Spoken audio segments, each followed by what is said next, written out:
Come on, girl. Just build it up in your gut and let it loose. Evie scowled. Her sister had been calling her girl ever since she'd returned from Pennyroyal Academy at the start of summer. She supposed it was meant as a term of endearment, or perhaps a not-so-subtle joke that she was the only human in a family of dragons, or... No, she didn't know why her sister called her that, but there was no doubt it had become annoying. My name is Evie. The great dragon smirked and turned her head toward the marsh.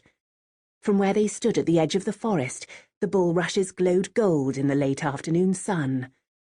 Across the marsh in the distance, mountains cut high into the sky, each bigger and greener than the next. Lazy clouds drifted past, headed east. Soon the stifling heat would end, giving way to another cool night, another black sky scattered with stars, and more memories of the academy and the friends Evie had made there. But first, she had something to do. She picked out a bunch of grass that was swaying gently in the breeze and stared at it, narrowing her eyes. She was trying to focus, but in truth, she wasn't really that bothered. She was doing it only to please her sister. Besides, it was impossible to concentrate with those huge black swatches her sister had already burned into the bulrushes on her right. "Come on," said her sister in the charred grumble common to all dragons. "Once you've done this, you won't be able to stop, believe me. Then we're on to flying." Evie sighed and turned to her sister, exasperated. "Oh, go on. Don't give me that look." "Well, maybe if you'd stop talking." All right, the dragon said, chuckling. Evie turned back to the marsh while the birds sang merrily in the forest behind her.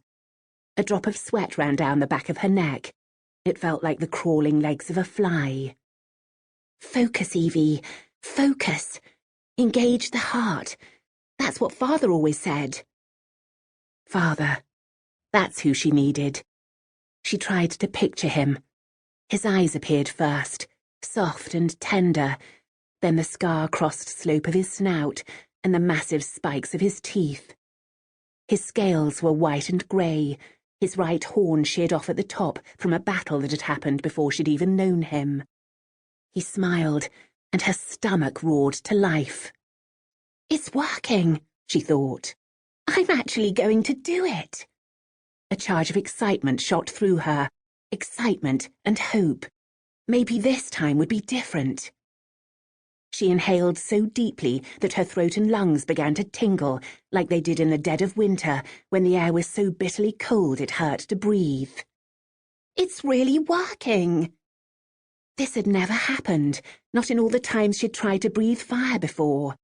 The details of the marsh faded away until all she could see was the paintbrush outline of the grass. She burped, grimacing from the acid taste creeping into the back of her throat. A cauldron was bubbling in her stomach. Now! She sucked as much air into her lungs as she could. The pain was so intense that tears began to fall from her eyes. "Do it!" She opened her mouth. Searing heat lanced up from her stomach and... "Ah!" she cried, clutching her chest. "Ah! Ah!"